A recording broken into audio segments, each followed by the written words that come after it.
Et oui, mais de l'huile, ça fait longtemps qu'on vous le dit que l'huile d'olive a des tonnes de vertus, le régime crétois. Sauf que là, maintenant, on commence à avoir des preuves qu'en fait, l'huile d'olive lutte contre le cancer. Effectivement, c'est vrai qu'on sait que le régime crétois, maintenant c'est vraiment documenté, nous apporte une protection face aux maladies cardiovasculaires, au diabète, au cancer. Mais avec l'huile d'olive, qui est l'élément phare quand même de ce régime crétois, on commence à y voir un peu plus clair, à mieux comprendre les mécanismes.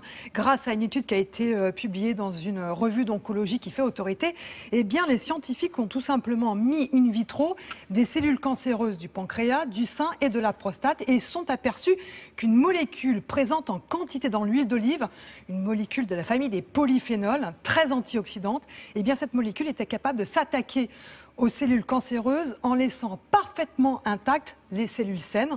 Donc un mécanisme évidemment qui intéresse. Et là, c'est prouvé. Ben oui, c'est un mécanisme qui intéresse. Alors ça reste in vitro pour l'instant, mais ça intéresse. In vitro, ça veut dire qu'il n'y a pas d'oxygène? Non, in vitro, c'est dans les éprouvettes. C'est-à-dire qu'on n'est pas sur l'expérimentation humaine, mais on est dans un travail en éprouvette, mais évidemment, ça excite, ces résultats excitent les scientifiques. Alors, quels sont les mécanismes et surtout, quelles sont les recommandations de consommation de l'huile d'olive pour profiter au maximum de ses bienfaits? Explication d'un chercheur de l'INSERM.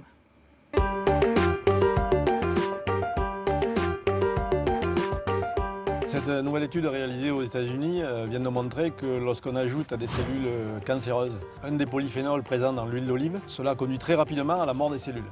La deuxième information apportée par ce travail, c'est qu'ils ont mis en évidence quel était le mécanisme d'action de cette molécule, qui est connue pour être anti-inflammatoire, pour être un antioxydant.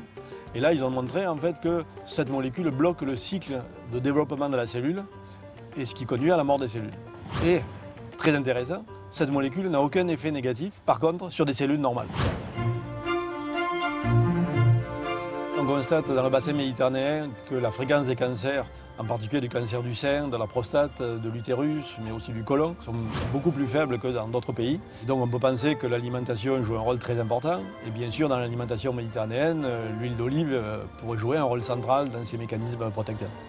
L'intérêt de l'huile d'olive ne se limite pas au cancer, puisqu'on sait depuis très longtemps que les populations des pays méditerranéens ont beaucoup moins d'accidents cardiovasculaires que ceux des pays non méditerranéens. Et une étude très récente réalisée en Espagne, chez des gens à risque, vient de montrer qu'après 5 ans, on réduit de 30% le risque d'accident cardiovasculaire si on a une alimentation méditerranéenne enrichie chaque jour par 4 cuillères à soupe d'huile d'olive. En fait, les effets bénéfiques de l'huile d'olive ont été montrés avec de l'huile d'olive vierge extra, c'est-à-dire le jus de fruits. C'est cette huile-là qui est très riche en polyphénols et en antioxydants et qui a des effets très bénéfiques. Lorsqu'on raffine cette huile, on lui fait perdre une partie de ses propriétés. Donc les huiles, disons, de type industriel qui ne sont pas vierges extra sont de moins bonne qualité, moins riches et moins protectrices pour la santé. Donc pour bien utiliser l'huile d'olive, on peut l'utiliser sous forme d'olive, puisque les olives sont très riches en huile. On peut utiliser l'huile crue pour toutes les salades. Et on peut l'utiliser cuite, puisque c'est une huile relativement stable. Mais comme toutes les autres huiles, il ne faut pas la chauffer trop fort, il ne faut pas dépasser 170 degrés pour ne pas altérer ses propriétés.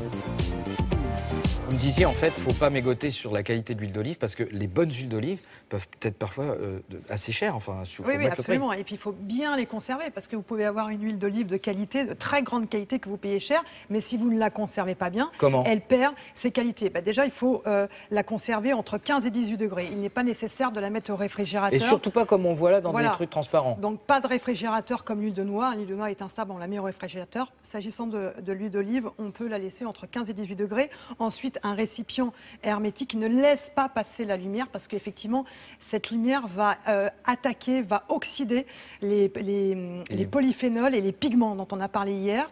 Donc, ça dégrade sa qualité.